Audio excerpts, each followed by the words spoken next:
天代表你的心情，雨天更是你对生命的反应。你说每天生活一样平静，对于未来没有一点信心。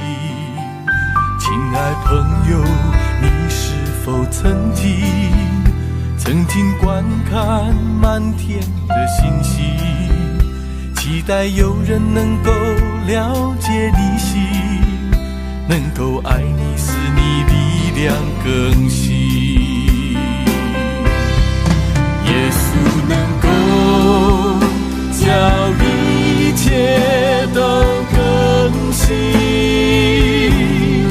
耶稣能够体会你的心情，耶稣能够改变你的曾经。耶稣爱你，耶稣疼你，耶稣能造一个全新的你。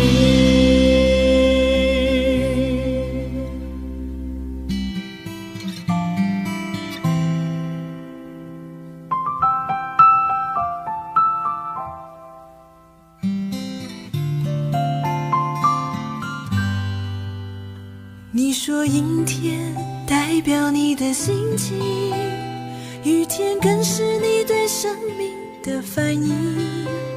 你说每天生活一样平静，对于未来没有一点信心。亲爱朋友，你是否曾经观看满天的星星，期待有人能够了解你心，能够爱你，使你力量更新。耶稣能够叫一切都更新，耶稣能够体会你的心情，耶稣能够改变你的曾经，耶稣爱你，耶稣疼你，耶稣能造一个全新的你，耶稣能够叫一切都更新，耶稣能够体会你的心情，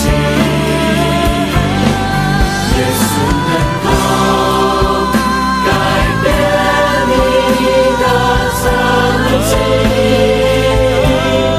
耶稣爱你，耶稣疼你，耶稣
直到第一季，所有民族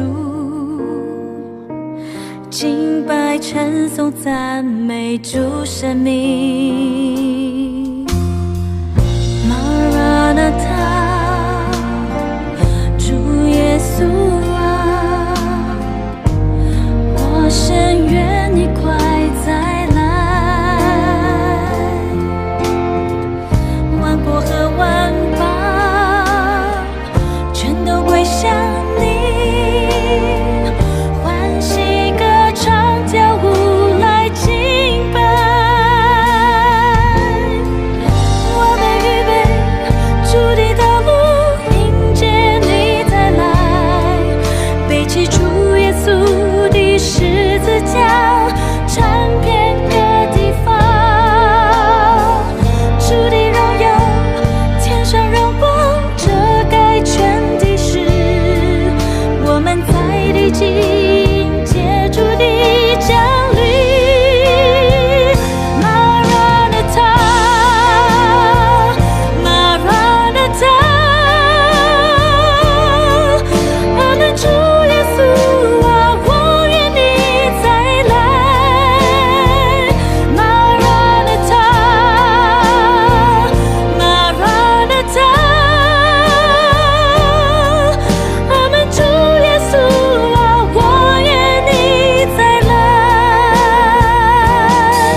爱将我拥抱，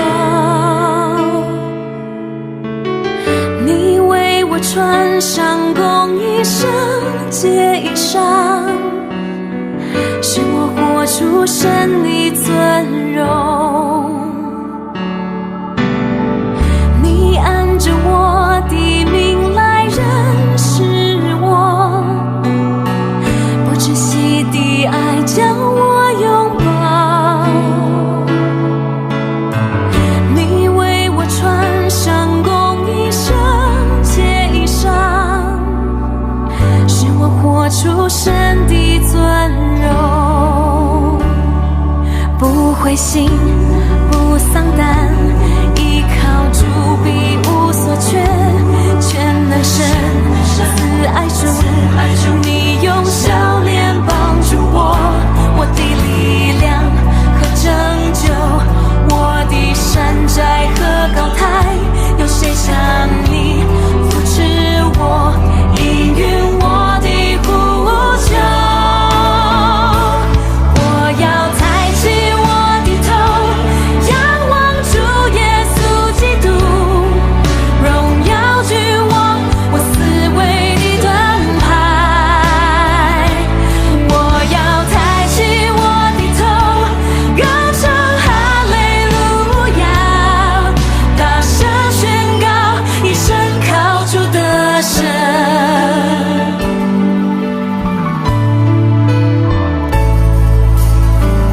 你按着我的名来认识我，不窒息的爱将我拥抱，你为我穿上公义圣洁衣裳，使我活出神的尊荣。不灰心不丧胆，依靠主必无所缺，全能神慈爱主，你用笑脸帮助我，我的力量和拯救，我的山寨和高台，有谁像你扶持我，应允我的呼求。我要抬起我的头，仰望主耶稣基督，荣耀君王，我思维的盾牌。我要抬起我的头，高唱哈利路亚，大声宣告，一生靠主得胜。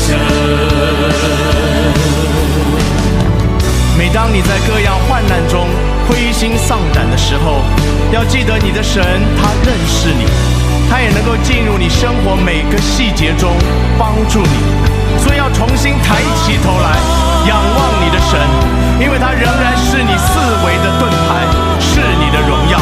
你要大声来宣告，你就能够经历他应许的得胜。我要抬起我的头，仰望主耶稣基督，荣耀君王，我思维的盾牌。我要抬起我的头，高唱哈利路亚，大声宣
和祭物献与神。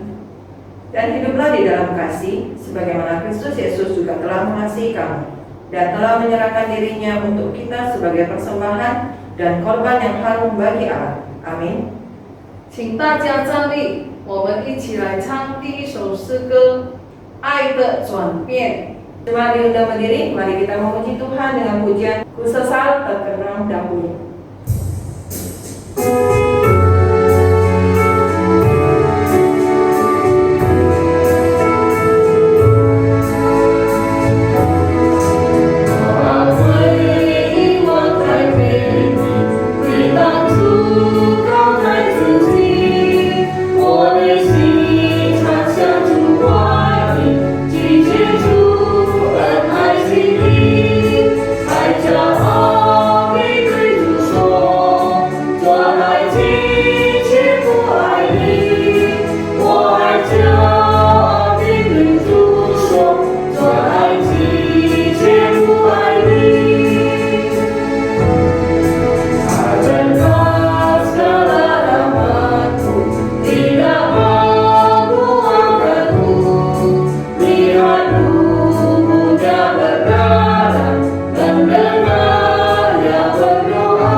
Jemaat dipersilakan duduk, mari kita bersatu dalam doa. Tuhan Allah Bapa kami yang berada di kerajaan surga, Tuhan terima kasih untuk perlindungan Tuhan selama 1 minggu yang telah berlalu. Biarlah Tuhan kami juga menyerahkan 1 minggu ke depan kami ke dalam kuat kuasa-Mu. Tuhan kami bersyukur kalau kami masih diberikan kesempatan untuk boleh beribadah, datang ke hadapan-Mu, memuji dan mendengarkan firman-Mu. Biarlah Tuhan Engkau yang sendiri bekerja dalam setiap hati kami, agar kami boleh mengikuti ibadah ini dengan sepenuh hati dan kami boleh diubahkan oleh firman-Mu. Terima kasih Tuhan, kami mengucap syukur di dalam nama Yesus, kami bersyukur, amin. 在圣洁的神面前，我们以谦卑的心来认罪祷告。首先，我们来唱第2首诗歌《爱我愿意》。 Di hadapan Tuhan yang Maha Kudus, marilah kita rendah hati mengakui dosa. Sebelumnya, marilah kita memuji Tuhan dengan pujian I Receive Your Love.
没有认罪祷告之前，我们来读一段经文，在罗马书第4章第7到第8节。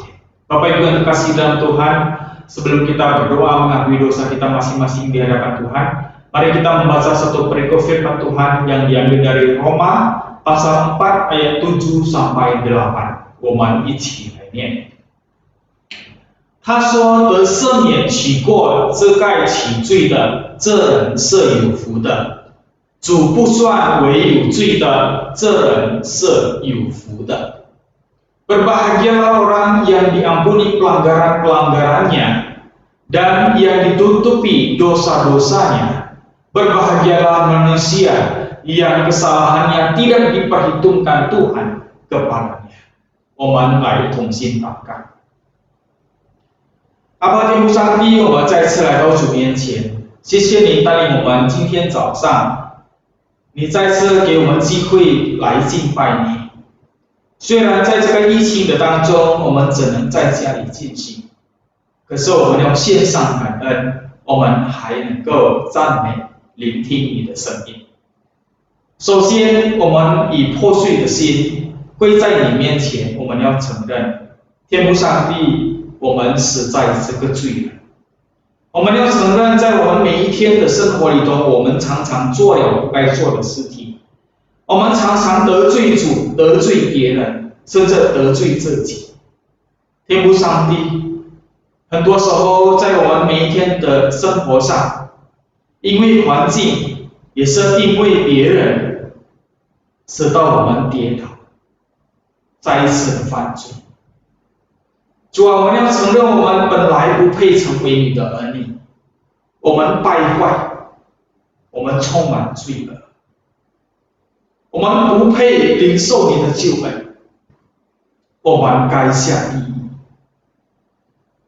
可是主，我们深信你蛮有慈爱怜悯的上帝，你爱我们的主宰，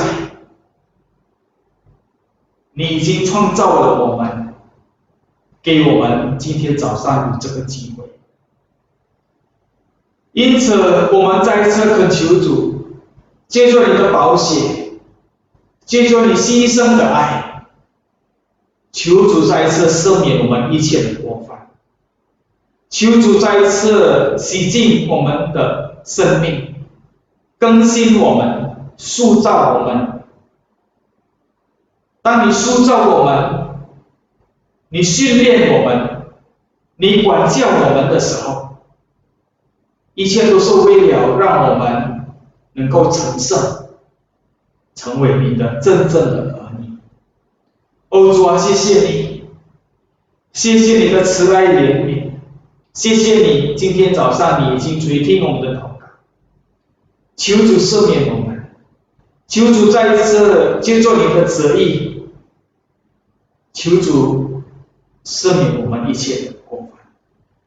谢谢主，我们将我们的生命完全交在主的手中，求主掌权。如此祷告交托，奉耶稣基督的名祈求，阿们。我们一起来念主祷文。我们在天上的父，愿人都尊父的名为圣，愿父的国降临，愿父的旨意行在地上，如同行在天上。我们日用的饮食，今日赐给我们，赦免我们的罪，如同我们赦免得罪我们的人，不叫我们遇见试探，拯救我们脱离凶恶。因为国度、权柄、荣耀全是父的，直到永远。阿们。请大家仍然站立，我们一起来宣读我们的信仰使徒信经。Jemaat dipersilakan tetap berdiri. Marilah kita mengucapkan pengakuan iman rasuli. 使徒信经，我信上帝全能的父，创造天地的主。我信我主耶稣基督，上帝的独生子，因圣灵感孕，有同真理玛利亚所生，在本丢比拉多手下受难，被钉于十字架，受死埋葬，第三天从死人中复活，升天，坐在全能父上帝的右边，将来必从那里降临，审判活人生人。我信圣灵，我信圣而公的教会，我信圣徒相通，我信罪得赦免，我信身体复活，我信永生。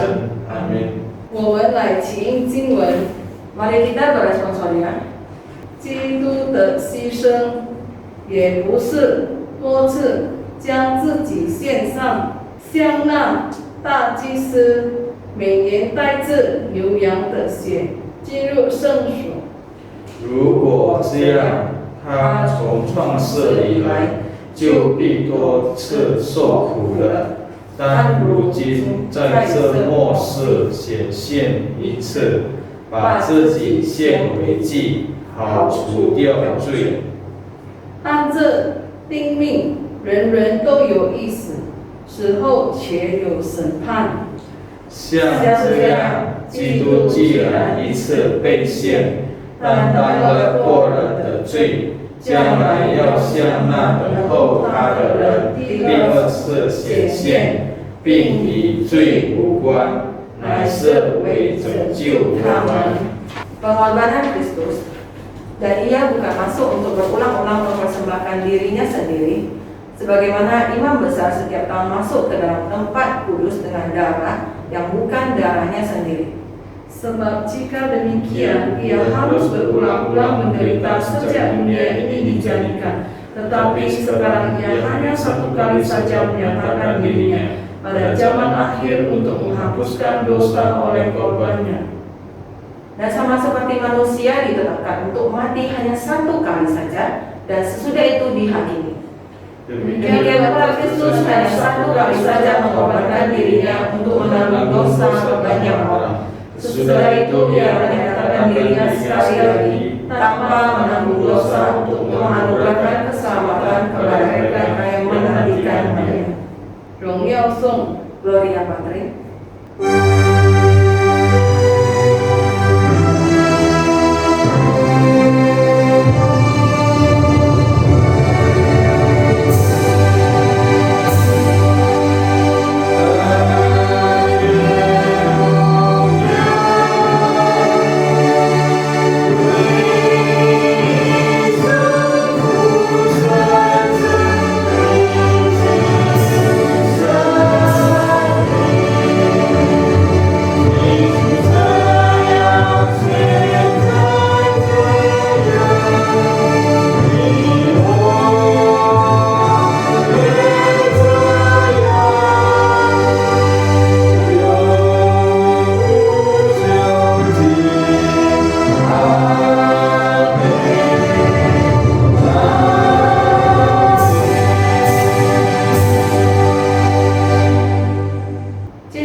Saat ini kami persilakan anak pemuda Gemi Titus untuk mempersembahkan sebuah pujian.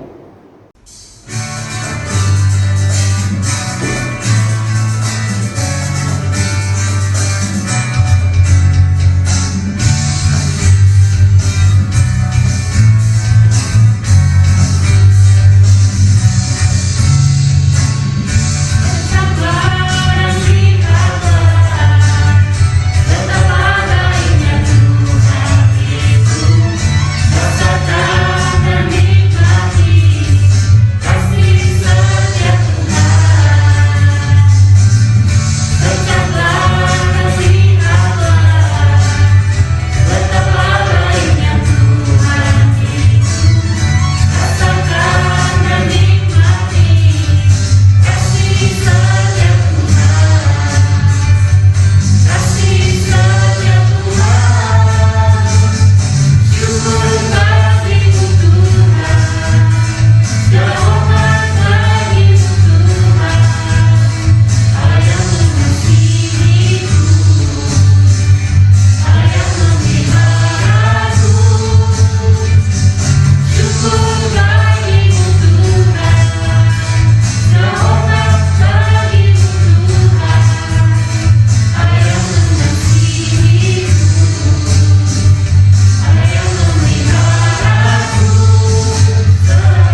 kiranya Tuhan terus menyertai dan melindungi kita secara khusus di masa pandemi ini. Baik Bapak Ibu yang terkasih dalam Tuhan, kita akan masuk di dalam firman Tuhan. Mari kita bersatu dalam doa. Bapak yang di surga, kami bersyukur untuk kesempatan yang masih Tuhan berikan. Kami bersyukur oleh pemelihara-Mu kami bisa hadir pada pagi hari ini. Bapa, kami akan masuk di dalam firman-Mu. Biarlah sekali lagi Engkau berbicara kepada kami, mengajar kami, membimbing kami, supaya kami lebih mengerti kehendak Tuhan, dan kami lebih mengenal Engkau sebagai Allah dan Juru Selamat kami. Terima kasih Bapa, kami serahkan masa ini ke dalam pimpinan-Mu. Berilah kami konsentrasi penuh untuk mendengarkannya. Terpujilah nama-Mu Bapa, kami berdoa dan mengucap syukur hanya di dalam nama Tuhan Yesus Juru Selamat kami yang hidup. Amin. Baik Bapak Ibu yang terkasih dalam Tuhan, bagi kita yang suka menonton film, baik itu film action, film petualangan, romantis, drama, horor, bahkan film komedi sekalipun, pada umumnya pasti ada bagian alur cerita yang mengisahkan tentang pengorbanan. Dan cerita yang mengisahkan tentang pengorbanan tersebut, khususnya di film action, selalu mengisahkan seorang pahlawan yang pada awalnya kalah saat melawan musuh. Tetapi di akhir cerita, seorang pahlawan pasti selalu menang dari musuh-musuhnya. Tetapi juga ada film yang mengisahkan seorang pahlawan yang harus mati untuk meraih kemenangan tersebut. Salah satu film yang cukup terkenal yang dibintangi oleh Robert Downey Jr. sebagai Iron Man dalam film Avengers Endgame. Saya percaya kita pasti pernah menontonnya. Nah, demi menyelamatkan seluruh isi dunia, dia rela mengorbankan dirinya dengan memakai sarung tangan 6 batu infinity dengan sekali dentikan. Akhirnya mengakhiri kekuasaan Thanos. Tetapi Iron Man harus kehilangan nyawanya. Bapak Ibu yang terkasih dalam Tuhan, suatu kisah yang cukup mengharukan, bukan? Terus terang saya pribadi suka nonton film, khususnya film action. Misalnya film Superman. Dalam beberapa kisah Superman, selalu ada bagian yang memperlihatkan Superman lemah dan kalah oleh sinar dari batu Krypton yang berwarna hijau. Tetapi setelah melewati siksaan tersebut, Superman bangkit dan mengalahkan musuhnya, serta menyelamatkan dunia dari berbagai bencana. Nah, secara tidak langsung, kisah-kisah pahlawan dunia yang di tengah cerita mengalami kekalahan, tetapi di akhir cerita menang menaklukkan musuh yang ada, sedikit mirip dengan peristiwa pengorbanan Tuhan Yesus selama di bumi. Di mana kita tahu bahwa Tuhan Yesus oleh karena kekejian kaum Farisi mengakibatkan Tuhan Yesus ditangkap, disiksa hingga tersalib di atas kayu salib. Peristiwa ini sepertinya Tuhan Yesus kalah dari kuasa iblis. Tetapi di hari ketiga dari kematiannya, Tuhan Yesus bangkit dari kematian dan secara otomatis mengalahkan kuasa musuh, kuasa iblis. Memperlihatkan kepada kita apa yang Tuhan Yesus lakukan melalui pengorbanan Dia, akhirnya menuju kemenangan. Saudara-saudaraku yang terkasih dalam Tuhan, dalam hal ini menjelaskan kepada kita betapa pentingnya sebuah pengorbanan dan betapa bernilainya sebuah pengorbanan. Dan melalui sebuah pengorbananlah kita akan melihat kasih yang sebenarnya.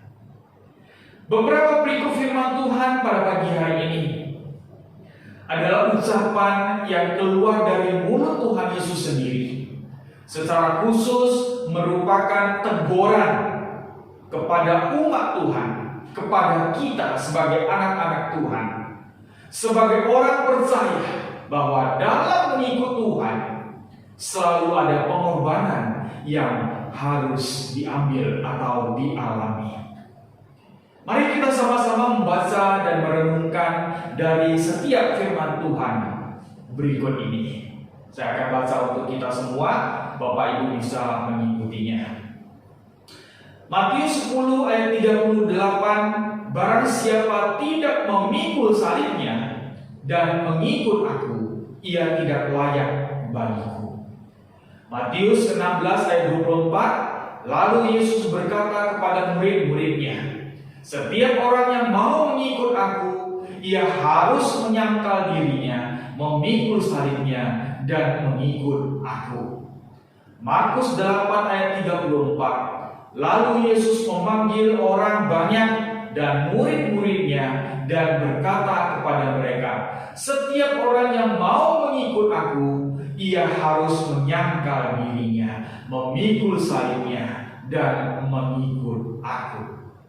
Lukas 9 ayat 23, katanya kepada mereka semua, setiap orang yang mau mengikut aku, ia harus menyangkal dirinya, memikul salibnya setiap hari, dan mengikut aku. Lukas 14 ayat 27, barang siapa tidak memikul salibnya dan mengikut aku, ia tidak dapat menjadi murid. Saudara-saudaraku yang terkasih di dalam Tuhan, dari kelima perikop firman Tuhan yang barusan kita baca tadi, jelas dikatakan sebagai pengikut Kristus wajib menyangkal dirinya, memikul salibnya, dan mengikut Kristus. Artinya di sini dalam kehidupan kita sebagai umat Tuhan, jika kita tidak bersedia berkorban, baik itu korban waktu, tenaga, materi, jati diri, martabat, bahkan termasuk orang-orang yang kita kasihi, maka dikatakan kita tidak layak menjadi pengikut Kristus. Kenapa? Karena pengorbanan sudah dilakukan oleh Tuhan Yesus sendiri, sudah ditunjukkan oleh Tuhan Yesus sendiri kepada kita manusia umat pilihannya ini. Tuhan Yesus yang berasal dari surga dengan segala kemewahan, kedamaian yang Dia miliki, tetapi rela turun ke dunia yang penuh dengan dosa, kejahatan, kenajisan, kekacauan, penderitaan, ketidakadilan, kefasikan, dan yang tidak kekal ini, bahkan sampai mati di atas kayu salib. Tuhan Yesus melakukan ini semua semata-mata oleh karena kasih-Nya kepada kita umat manusia ini.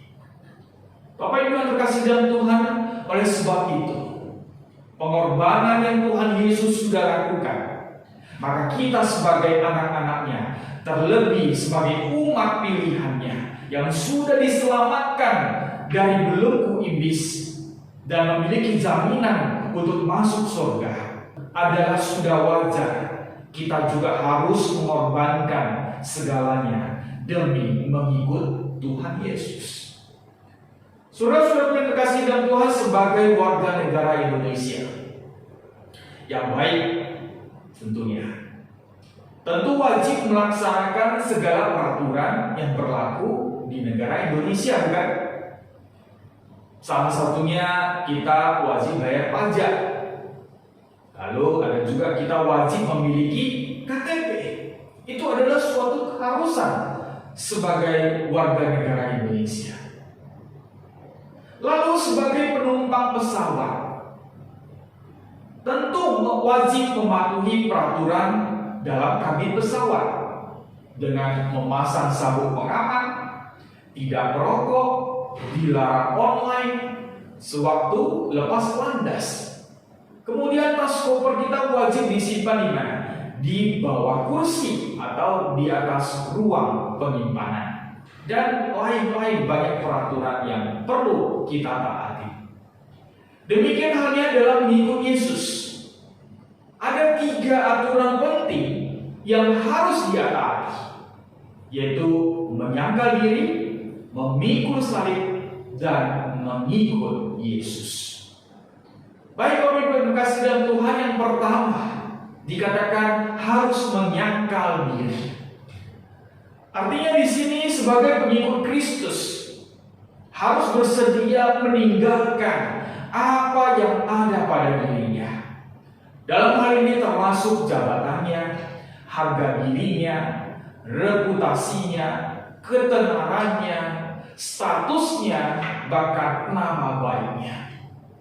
Jadi dalam hal ini maksudnya kita sebagai pengikut Kristus harus mampu apa? Mampu menolak kefasikan dan segala hawa nafsu dunia, mengendalikan hawa nafsu makan, menjauhkan diri dari keinginan-keinginan daging, tidak menurut keinginan manusia, mematikan segala nafsu duniawi, tidak mencari kesenangan diri sendiri, tidak hidup menurut daging, tidak mencari keuntungan diri sendiri. Dengan kata lain, menyalipkan seluruh kedagingan dan seluruh hawa nafsu kita, meninggalkan manusia lama kita, dan lebih menyukai Kristus daripada segala hal-hal duniawi. Itulah artinya menyangkal diri. Artinya di sini pada saat kita diberi satu pilihan untuk mengikut Yesus atau mengikut duniawi, maka sebagai anak-anak Tuhan kita harus ingat, harus bisa menyangkal diri. Yang kedua dikatakan memikul salib. Nah, artinya di sini sebagai pengikut Kristus kita bersedia hidup dalam penderitaan. Salib Kristus merupakan lambang penderitaan, kematian, kehinaan, cemoohan, penolakan, serta penyangkalan diri. Nah, dalam hal ini Bapak Ibu yang terkasih dalam Tuhan, yang pertama, kita menderita dalam perjuangan seumur hidup melawan dosa dengan menyalibkan semua keinginan yang berdosa. Artinya dalam kehidupan kita ini, di sekeliling kita ini selalu digoda, apalagi ditawari dengan hal-hal yang ujung-ujungnya bersifat fana. Awalnya menggiurkan, awalnya kelihatan sangat baik, sangat luar biasa. Tetapi hati-hati Bapak Ibu yang terkasih dalam Tuhan, segala yang ada di dunia ini pada akhirnya akan binasa. Yang kedua, kita menderita dalam peperangan terhadap iblis dan kuasa-kuasa kegelapan sewaktu kita memajukan kerajaan Allah. Kita mengalami baik perseteruan dari iblis dengan pasukan setannya maupun penganiayaan yang datang dari perlawanan kita terhadap para guru-guru palsu yang memutarbalikkan Injil yang benar. Nah, saudara-saudaraku yang terkasih dalam Tuhan, hal ini di zaman akhir ini akan banyak nabi-nabi palsu yang bermunculan yang memutarbalikkan firman Tuhan. Jadi kita harus hati-hati, kita harus mohon kebijaksanaan yang daripada Tuhan. Jangan asal mendengar. Kita mendengar, kita harus pikir apakah ini sesuai dengan firman Tuhan yang sudah selama ini kita pelajari. Yang ketiga, kita menanggung kebencian dan ejekan dari dunia ketika bersaksi dengan kasih bahwa perbuatannya itu jahat, dengan memisahkan diri kita dari dunia secara moral dan rohani. Nah, itu arti memikul salib. Bahwa kita harus sanggup menderita, harus sanggup menghadapi segala tantangan, ancaman dari dunia di sekeliling kita ini. Seperti Tuhan Yesus sendiri, mungkin kita juga akan menerima ejekan dan penganiayaan dari dunia saat ini. Dalam 1 Yohanes 3 ayat 1 di sana dikatakan, lihatlah betapa besarnya kasih yang dikaruniakan Bapa kepada kita, sehingga kita disebut anak-anak Allah. Dan memang kita adalah anak-anak Allah. Karena itu dunia tidak mengenal kita, sebab dunia tidak mengenal Dia. Saudara-saudara yang dikasihi dalam Tuhan, adalah wajar bagi kita sebagai pengikut Kristus selama di dalam dunia ini. Kita akan mengalami berbagai penderitaan, dan memang itulah salib yang harus kita pikul.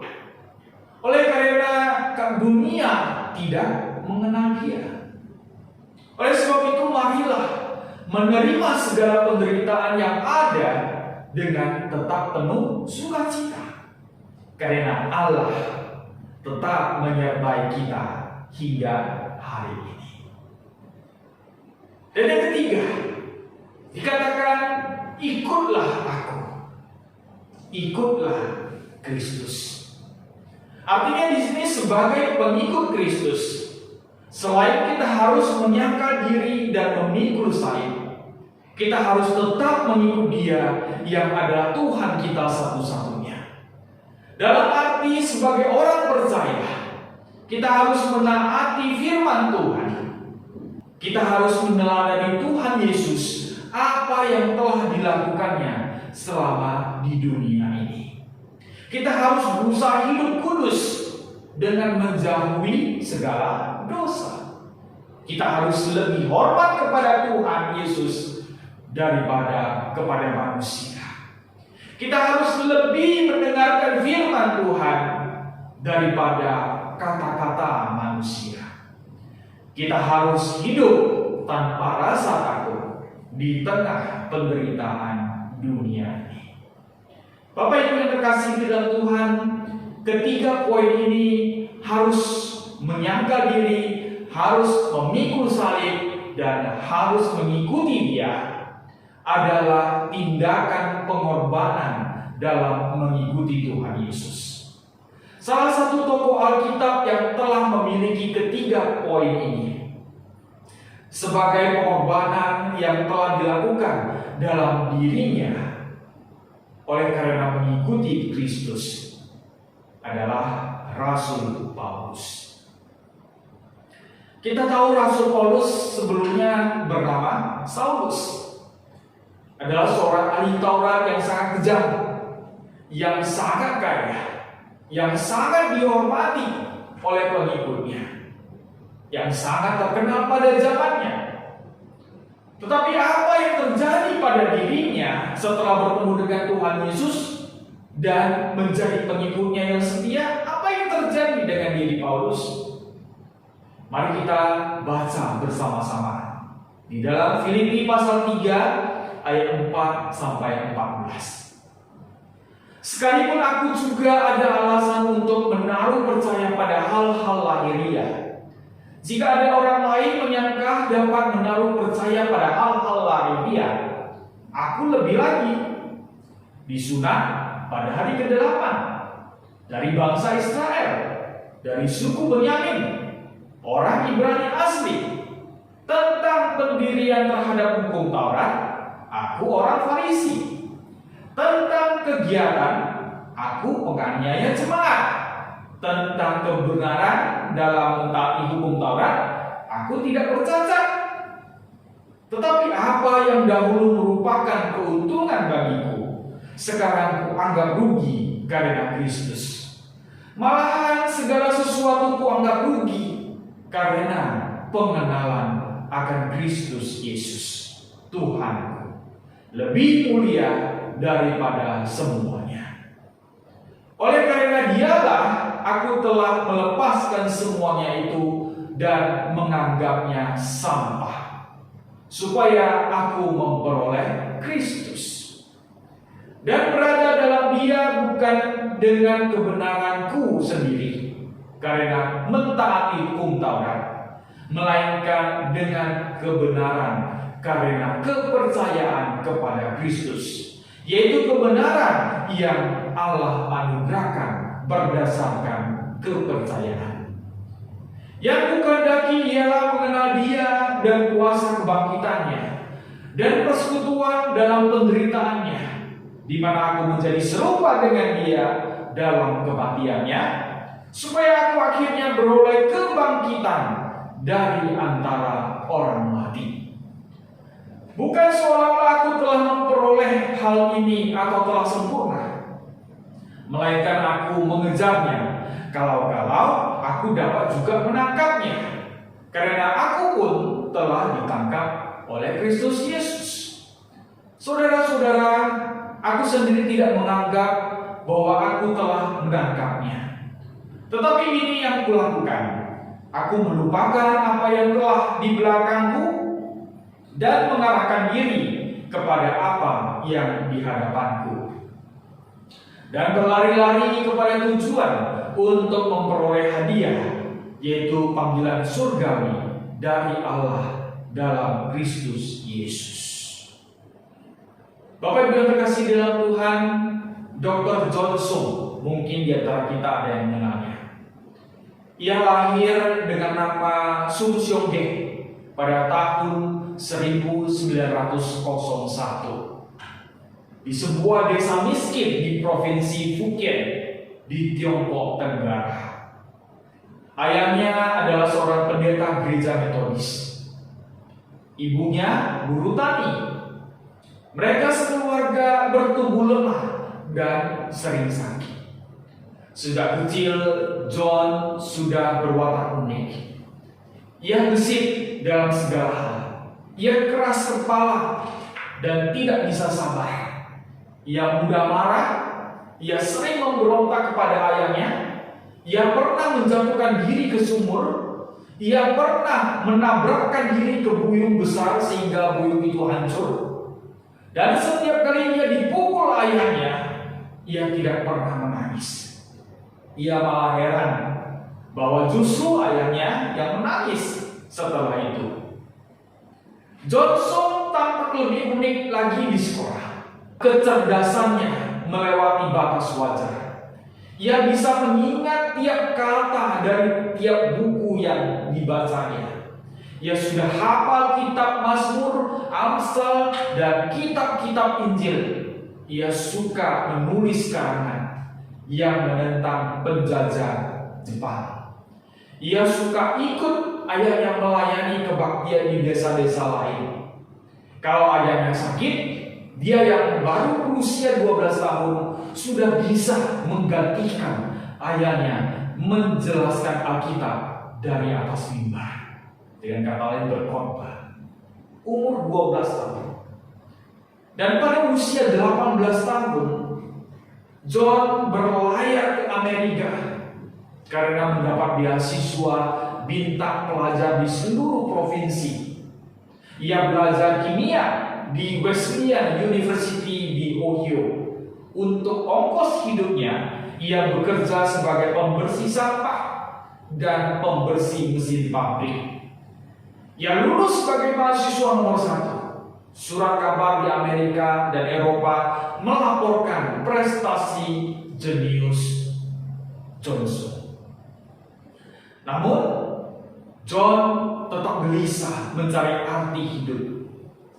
Apa faedah hidupku bagi orang lain, katanya. Apa kehendak Tuhan dalam hidupku, katanya. Ia bangun pagi pukul 4 untuk mencari kedekatan dengan Tuhan. Ia sering merenungkan cinta Tuhan Yesus memberi makan ribuan orang menurut Matius 14 ayat 13 sampai 21. Di mana di situ menceritakan anak kecil dalam cerita itu memberi 5 roti dan 2 ikan. Apa yang aku punya untuk diberikan kepada Tuhan, kata Johnson. Aku punya 10 jari tangan dan 10 jari kaki. Itu bisa aku berikan. Tetapi bagaimana caranya?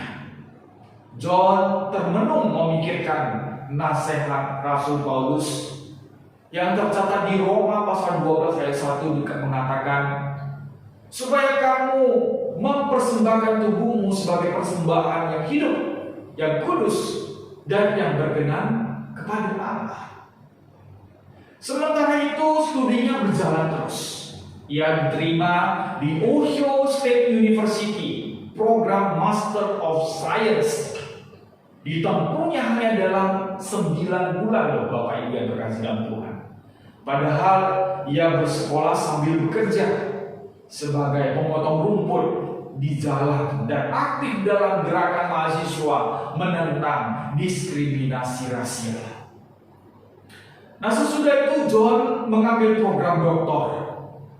Persyaratan bahasa Prancis dan Jerman dipenuhinya dengan belajar sendiri. Cukup dalam 1 bulan. Oh, luar biasa Bapak Ibu yang terkasih dalam Tuhan. Ia lulus dengan gemilang dan menjadi doktor ilmu kimia hanya dalam 3 semester. Semua surat kabar Amerika dan Eropa mencatat rekor jenius ini. Banyak perusahaan raksasa menawarkan lowongan kepada Johnson. Bahkan pemerintah Jerman membujuk dia untuk mengembangkan riset teknologi roket. Tetapi anehnya Johnson menolak semua tawaran itu. Lalu ia masuk sekolah teologi. Program 3 tahun di Union Theological Seminary di New York. Ditempuhnya dalam waktu 1 tahun. Namun sementara itu tubuhnya semakin lemah dengan penyakit asma, paru-paru, jantung, dan khususnya matanya. Nah, pada suatu siang Johnson mengalami gangguan mental. Ia dilarikan dan dirawat di rumah sakit jiwa. Selama 193 hari di rumah sakit itu, ia menelaah 1189 pasal Alkitab dari Kejadian 1 sampai Wahyu 22 sebanyak 40 kali dengan 40 sudut eksegesi yang berbeda. Ia keluar rumah sakit sambil membawa 40 naskah khotbah dalam bahasa Inggris dan bahasa Mandarin.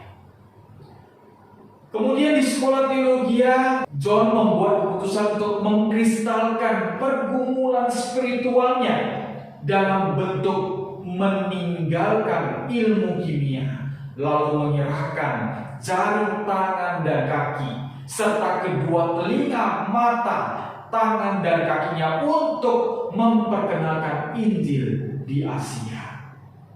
Ia tahu bahwa sebagai kimiawan pun bisa menjadi saksi Kristus, tetapi ia memilih jalan lain.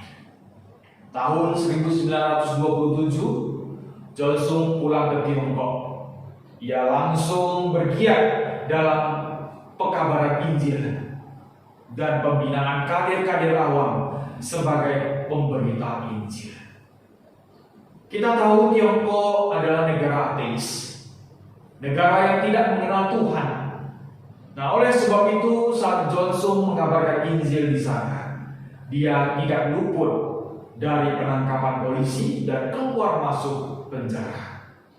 Tetapi dia tidak menyesal akan hal itu, karena John percaya Tuhan akan selalu menyertainya. Sepanjang tahun ia terus bepergian. Sebab itu Johnson sendiri tidak mau menikah. Namun karena adat kuno keluarga mewajibkan dia menikah dengan seseorang yang belum dikenalnya sama sekali. Dari pernikahan ini lahir 5 orang anak. Namun John hampir tidak mengenal anak-anaknya sendiri. oleh karena dia dalam pemberitaan Injil, karena dia sering keluar, dia sering merantau dalam pemberitaan Injil. Kemudian John mulai mengabarkan Injil ke negara-negara Asia lainnya, termasuk Indonesia. Nah, kekuatan tubuh John pun semakin rapuh. Perang dunia dan kemiskinan yang melanda Tiongkok menekan dia. Berkali-kali ia masuk rumah sakit untuk pengobatan dan operasi. Pada tahun 1944, dalam usia 42 tahun, John Sung meninggal dunia. Di kalangan akademik, ia dikenang sebagai ilmuwan jenius, calon pemenang hadiah Nobel untuk ilmu kimia. Namun, di hati banyak orang lain, ia dikenang sebagai pembawa berita Injil yang berani berkorban. Saudara-saudaraku yang terkasih di dalam Tuhan, jika kita cermati kisah Dr. John Sung, mungkin bagi kita sangatlah disayangkan meninggalkan profesinya sebagai seorang ilmuwan yang cukup terkenal. Tetapi itulah yang telah dilakukan John Sung. Kenapa? Karena Kristus. Oleh karena Kristuslah Dr. John Sung rela mengorbankan apa yang selama ini adalah suatu yang sangat berharga di sepanjang kehidupannya.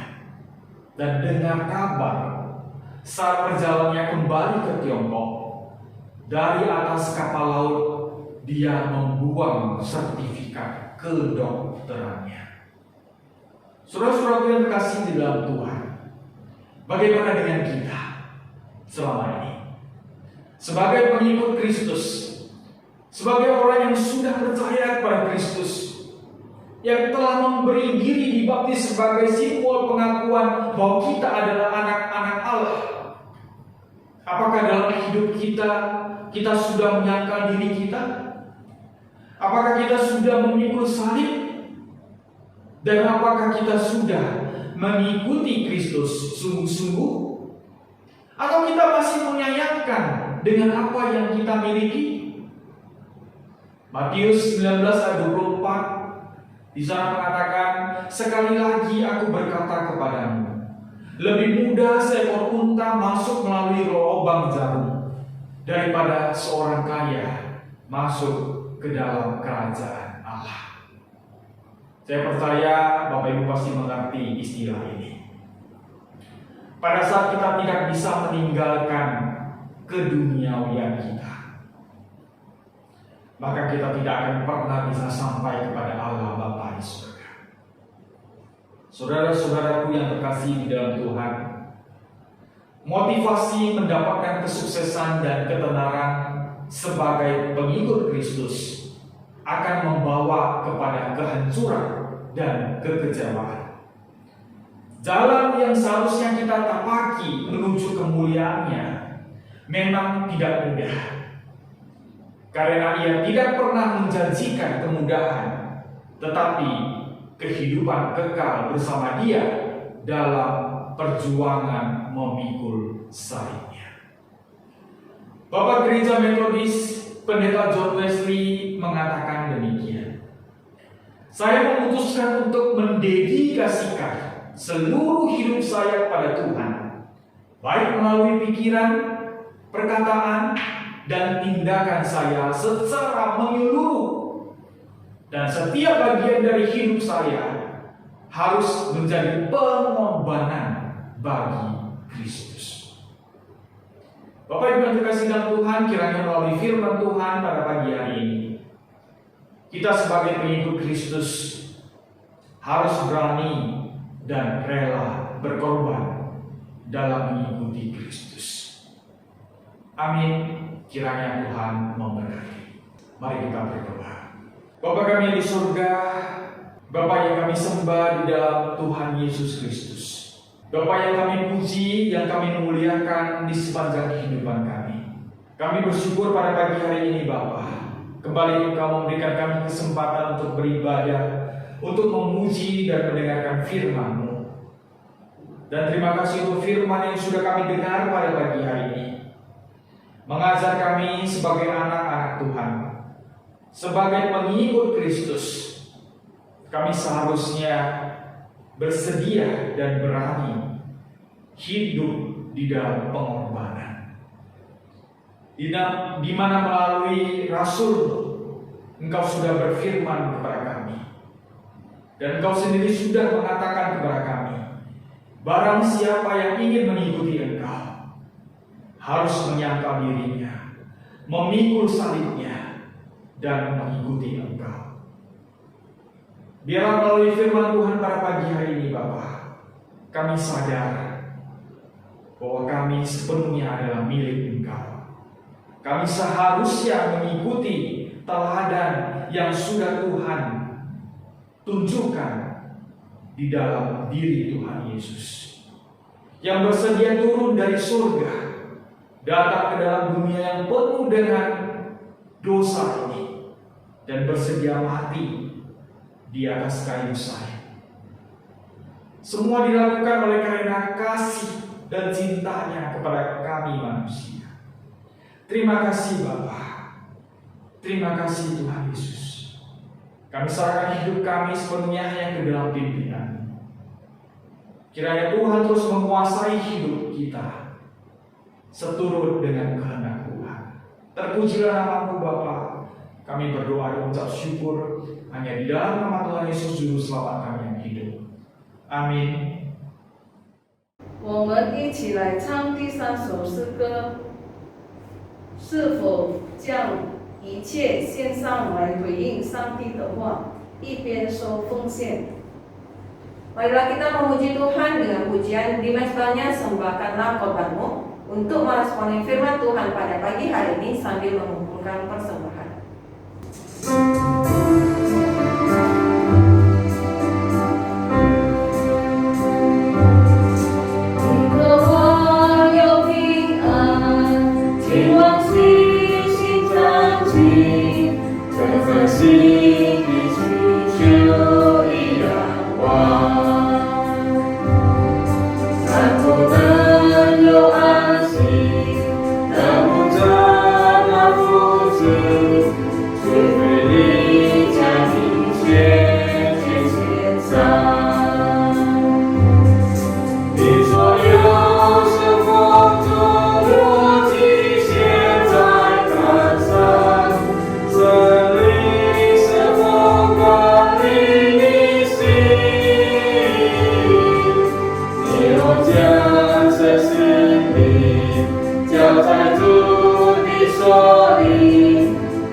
Taatlah firman-Nya, sadar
我们来一起奉献祷告。 Mari kita doa persembahan. Bapa di surga, Tuhan terima kasih untuk pagi hari ini kami masih diberi kesempatan boleh mendengarkan firman Tuhan. Tuhan tolong kami agar boleh melaksanakan firman Tuhan yang sudah kami dengar dalam hidup kami. Kami juga telah memberikan persembahan dan Tuhan sendiri yang boleh berkenan atas persembahan kami untuk kemuliaan pekerjaan-Mu di tempat ini. Terima kasih Tuhan, dan nama Yesus kami berdoa. Amin. 我们将结束今早的崇拜。 我们来唱最后一首诗歌，愿意爱你。 Kita akan mengakhiri ibadah pagi hari ini. Marilah kita kembali memuji Tuhan dengan pujian Rela Mengasihi Engkau.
Yeah.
各位亲爱的弟兄姊妹，我们将结束今天早上的聚会，我们一起来领受上帝的祝福。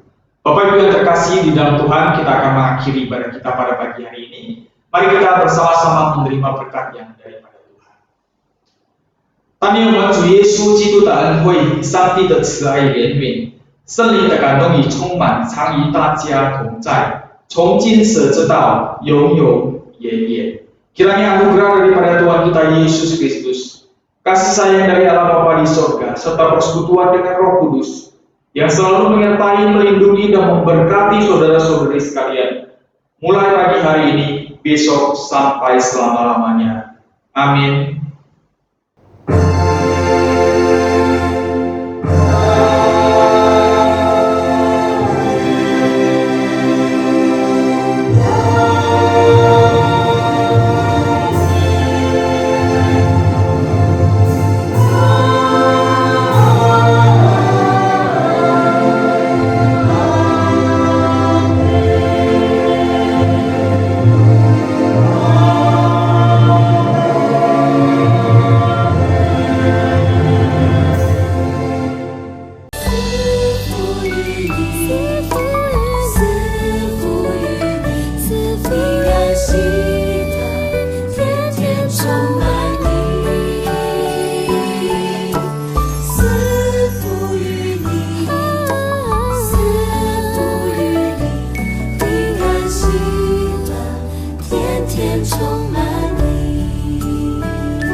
Shalom Bapak Ibu yang terkasih di dalam Tuhan, shalom bagi kita semua yang sudah mengikuti ibadah di pagi hari ini. Kiranya melalui firman Tuhan pada pagi hari ini, kita diingatkan sebagai anak-anak Tuhan harus bersedia hidup dalam pengorbanan. Dan kiranya melalui firman Tuhan pagi hari ini juga mendorong kita untuk semakin giat melayani Tuhan. Dan berkat-berkat Tuhan akan semakin berlimpah di dalam kehidupan kita. Saya terus mengingatkan kepada jemaat-jemaat sekalian untuk ingat bahwa hari Minggu kita wajib datang beribadah, datang mencari Tuhan, datang belajar firman Tuhan. Karena adalah hukum Taurat keempat yang memerintahkan kita ingat dan kuduskanlah hari Sabat. Sebagai ucapan syukur kita atas berkat Tuhan selama ini dalam kehidupan kita, mari kita tidak lupa memberikan yang terbaik melalui persembahan-persembahan kita kepada Tuhan. Kita bisa mentransfernya ke BCA 84300455556 atas nama Mariana. Bisa juga melalui aplikasi OVO. Bapak Ibu tinggal screenshot pada QR yang sudah tersedia. Percaya pada saat kita memberikan dengan sungguh-sungguh, Tuhan akan semakin memberkati kita. Dan untuk sementara ibadah online terbatas kita hentikan. Dan kita akan melihat situasi selanjutnya. Kemungkinan kalau memang situasi pandemi ini sudah mulai membaik, kita akan buka kembali ibadah onsite terbatas di bulan depan, di bulan November. Jadi saya mengharapkan Bapak Ibu bersabar dan terus berdoa, mohon belas kasihan daripada Tuhan, sehingga situasi pandemi dapat semakin membaik. Dan untuk vaksinasi, Bapak Ibu yang terkasih dan Tuhan, segera mengambil kesempatan dimanapun kita mendengar kabar dibuka vaksin. Mari kita segera mendaftarkan diri dan menerima vaksin sebaik-baiknya. Karena bagi yang sudah menerima vaksin, walaupun terpapar, masa pemulihan akan lebih cepat daripada mereka yang belum menerima vaksin. Dan bagi kita jemaat yang terpapar COVID, jangan panik dan jangan takut, karena gereja-gereja Tionghoa secara khusus di Sumatera ini sudah membentuk satu tim peduli yang dinamakan Satgas COVID-19 Samaria. Pada saat kita terpapar, mereka akan membantu kita bagaimana untuk mencari tempat isoman ataupun rumah sakit rujukan. Kalau kita membutuhkan mobil ambulan, mereka akan berusaha mencarinya. Kemudian kalau kita butuh dokter untuk konsultasi, maka mereka juga bisa membantu kita bagaimana untuk menghubungi seorang dokter. Kemudian jika kita membutuhkan tabung oksigen atau obat-obatan vitamin serta proses kremasi dan pengebumian, Bapak Ibu bisa segera menghubungi saya. Saya akan menghubungi mereka dan kita akan berusaha semaksimal mungkin untuk menolong Bapak Ibu sekalian. Sekali lagi, pada saat kita terpapar COVID, jangan takut dan jangan panik, tetapi marilah kita terus berdoa, mohon kekuatan daripada Tuhan.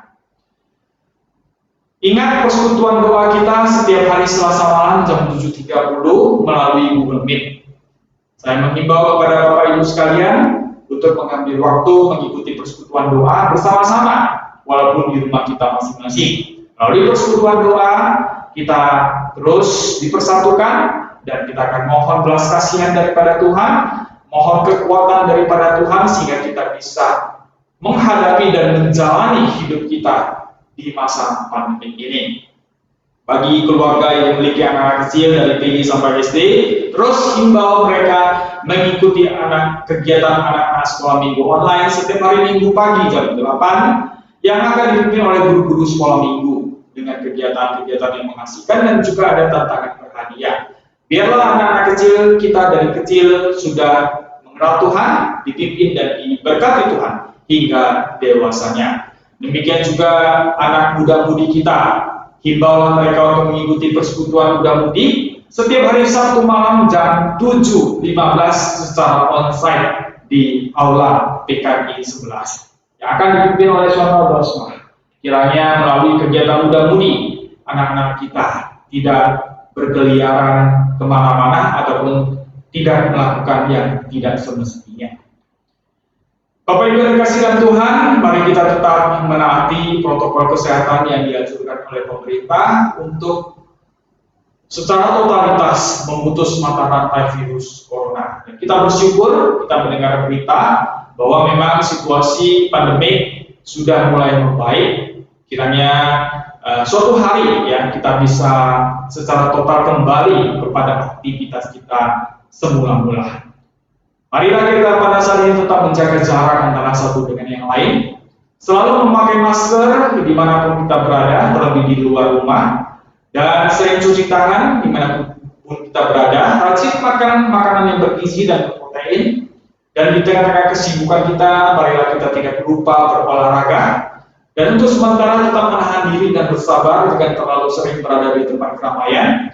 Kemudian bagi kita yang sering berbelanja, jangan lupa memakai sarung tangan. Bapak Ibu yang terkasih dalam Tuhan, demikian ibadah kita pada pagi hari ini dan warta singkat bagi kita semua. Kita akan bertemu kembali di ibadah online minggu depan. Kiranya Tuhan memberkati.